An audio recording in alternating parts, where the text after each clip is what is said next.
and they wouldn't even cast a vote for the government that sanctioned slavery, but all of these other forms of domination as well. So it was a really powerful thread of radical thought in the 19th century, one that interests me very much. And part of what's so interesting about the story is the challenge that the Civil War posed to that ideology. Because once it became clear that the government and war was likely to be the agent of emancipation for enslaved people in the United States, it posed a real conflict for people who were pledged to this nonviolent approach. And you see a few people actually maintain a pacifist response and oppose the Civil War despite its eventual kind of turn to an emancipationist mission. But Garrison was not one of those people who opposed the Civil War. He supported Lincoln. He supported the war effort, and only a very, very, very few of his colleagues held out. So what was his vision of emancipation? You have colonies on one hand, like Frances Wright. For him, I mean, as a pacifist, you said he supported the war, even its military effects, or did he support the Civil War as it was fought, or did he have an alternate view of emancipation? He supported the Civil War once it was declared, but right up until that time, I mean, starting, we see the beginning of Garrison's career around 1830 and the beginning of radical immediatism with Garrison and also with David Walker and with the Nat Turner insurrection in Virginia. From that time on, Garrison is really calling for the end of the United States. He's just saying, basically, we should put aside all allegiance to a country that with a constitution that supports slavery and that still maintains slavery all these decades later. And so that was really his position. He was burning the Constitution in public. He was calling for the dissolution of the Union. He was being called a traitor, and he kind of firmly upheld that, sure, he felt that he was a patriot, but if you wanted to call him a traitor for calling for the end of the United States, then sure. But then once the Civil War broke out, he believed that it ultimately would be an emancipationist mission, and so supported it for that reason. What were his convictions for doing something that many would consider treasonous? Was it philosophical, ideological, religious, something else? It's interesting. I mean, I see that for a lot of people, it was really the year 1850 was a really pivotal moment when this question of what constitutes treason and what constitutes patriotism in a United States context, specifically where the government is clearly defending slavery, even to the point where, in Boston, there were a number of very prominent fugitive slave cases where there were fugitives from slavery who had made it to the North, who were then held in a courthouse in Boston. And the Commonwealth of Massachusetts, the Free Commonwealth of Massachusetts, held them, tried them just to determine their identities, and then returned them to slavery. And by the time that one of these happened in 1854, 50,000 protesters turned out in the street. And Franklin Pierce, the president, deployed the military to come with weapons of war, including a big cannon that was pointed right into a crowd of civilians. And there were militiamen with sabers and bayonets and rifles drawn.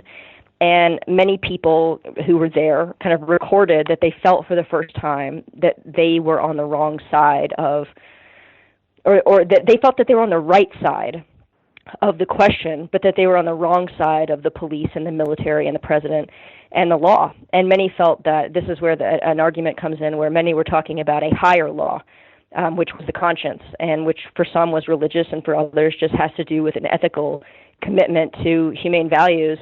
But people felt that it was time to start breaking the law, and people who were kind of, Boston Brahmins and Harvard-educated ministers and the like started to feel that it was time to think about actual armed revolution in the name of the anti-slavery cause, if necessary. Hey everyone, Scott here. We're going to take a very short break for a word from our sponsors. This issue of allegiance to a higher cause than simply to one's own nation, you see this in other protest movements. One name that you mentioned earlier, James Forten, who led the first mass political protest of free African Americans. How did this come about, and what did the protests look like? Yeah, so in December of 1816 in Washington, D.C., there was an organization found called the American Colonization Society. And it was full of kind of government officials, including the incoming president and other prominent political figures.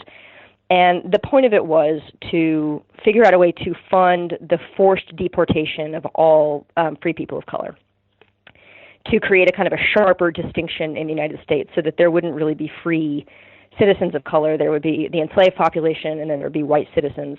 But for a number of reasons, they found these populations of free black people to be problematic, and so they wanted to deport them.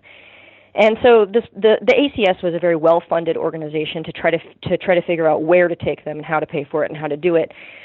And so word of this gets abroad, and so that protest, which in the book I call the Tremendous No protest, and it's the first major event in the book. It happens in January of 1817 in Philadelphia. 3,000 people, 3,000 free black men, packed into this church, which was the African Methodist Episcopal Church called Mother Bethel in Philadelphia, which was a major community center that was had been in operation there for decades. So they packed into this church, and they listened to the plan for the ACS and what these people were proposing to do. And James Forten, who was a very wealthy black businessman who owned a sail loft, he owned a sail-making business, and he also had real estate investments and his own carriage and et cetera. And he asked them about this question of leaving the United States. And there was a huge and thunderous response in unison of no. And that moment of this big negative response to say no, we dissent against what this official government organization is proposing to do with us.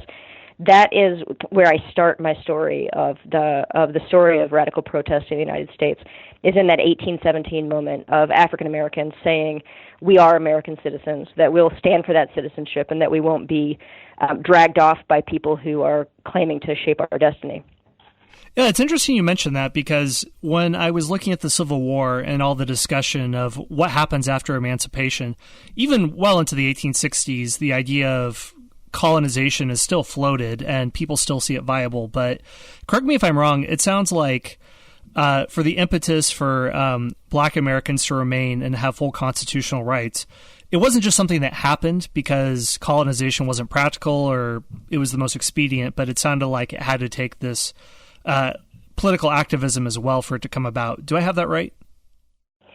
Yes, well, colonization, I mean, it's complex because there were also black nationalist movements that the book talks about in this moment and throughout the century. There were movements led by black people who were coming together to discuss the value of potentially leaving the United States behind as a kind of an irredeemable place where black people would never hold political power and would never have full equality. Many felt that was the case, and they were organizing projects to think about alternatives. But those are emigrationists in the book. Those are called emigrationist projects. Whereas colonization, I think of as these white-led projects. Chief among them, the ACS.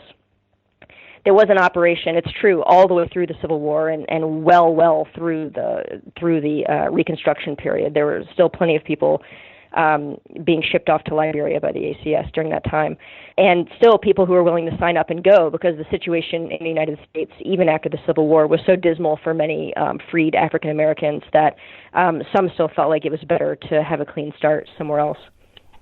Right, and to highlight some of that complexity, another figure in your book is Martin Delany, who is a would-be founding father of a colony. So tell me his story and where he ends up, which is very interesting. Yeah, he was amazing, a very brilliant man. He was born free. His father was enslaved. His mother was free.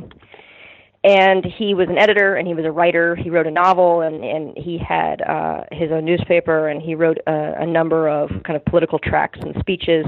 And what has interested me about Delany's arc is that he was a major leader in the emigrationist movement that I mentioned, in calling African Americans to abandon the United States, even though he insisted that they had every claim to American citizenship. But he proposed that they look elsewhere in the Western Hemisphere. He himself moved to Canada with his family for a time, and he was scouting a settlement in West Africa. But during the Civil War, he returned and he abandoned that idea, and he signed up and he fought in the Civil War, although he got in at the very end of the action. and he started working for the Freedmen's Bureau after that. And so you see a kind of the arc that you see with a lot of these activists, where we move in the antebellum period from a really kind of radical utopian orientation to an orientation toward government intervention, where he's actually, becomes an agent of the United States. Whereas he had been working with John Brown, he was one of John Brown's kind of secret conspirators who was trying to figure out an actual armed overthrow of the country in the 1850s, in 1859. But then he's signing up, and he's actually an agent of the Freedmen's Bureau and an agent of the U.S. Army. And so it's a kind of interesting trajectory that we see in a lot of these figures who go from being kind of definitive outsiders and plotters against the U.S. to aligning themselves with the U.S. and trying to make change that way. And then you also note he allies with the Southern Confederates after the Civil War. So how does that come about? Yeah, Delany has this conservative turn during his time working for the Freedmen's Bureau, where by the end of Reconstruction, we see him playing a role in the dissolution of the Republican Party's power in the South. And he himself runs for office on a fusion ticket.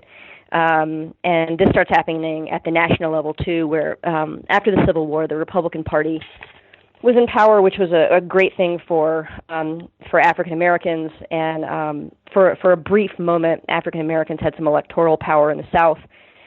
And Delany was there, and what he wanted to insist on instead was an economic plan, and thinking about how Black people could have kind of economic sustainability, which was an incredibly important idea that many activists were just as invested in as they were in the question of suffrage and the vote.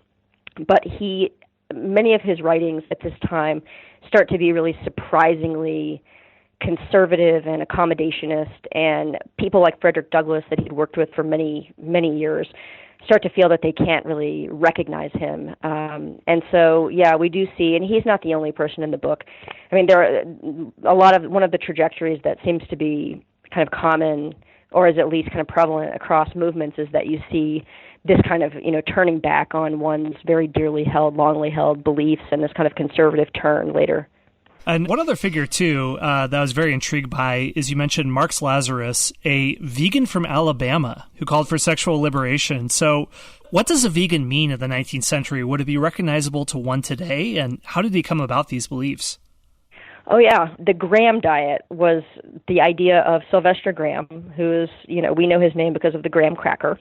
But the Graham diet, it involved eating no animal products. It involved no caffeine, no coffee, no tea. It involved also not a lot of seasonings, like no black pepper, no mustard, nothing like that, and a focus on whole grain bread. And so, vegans today and people who are into like raw foods and different kinds of dietary plans and experimentation. There are a lot in the Graham diet and in this book that will sound familiar. So yes, he followed the Graham diet, and he was a free lover, and he wrote this 400-page, he wrote a number of very long and crazy mystical books, but the book I write about of his was this anti-marriage book, but it ends up that he is, for all of his kind of sexual radicalism, ultimately the other part of Grahamism is this concern about male orgasm and this idea that nocturnal emissions specifically will kill you.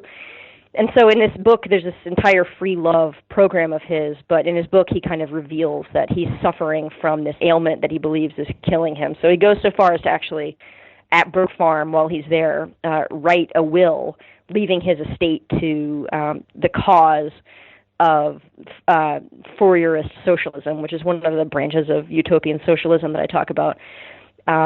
So he actually thinks he's going to die. And what happens eventually is that he goes back to his home section and he joins the Confederate Army as a doctor. Marx Lazarus, the sex radical, came from a slaveholding family and actually wrote this anti-marriage book at his family home, surrounded by the people that his family enslaved. And so it's another one of these instances in the book where we really see this, these huge personal blind spots and this ideological impurity at play in these radicals, which is something that I wanted to highlight. This is something I'm intrigued by, that in the 1840s, a lot of utopian thinkers want to weaken the institution of marriage or approach free love, which I guess to look at marriage from an anthropological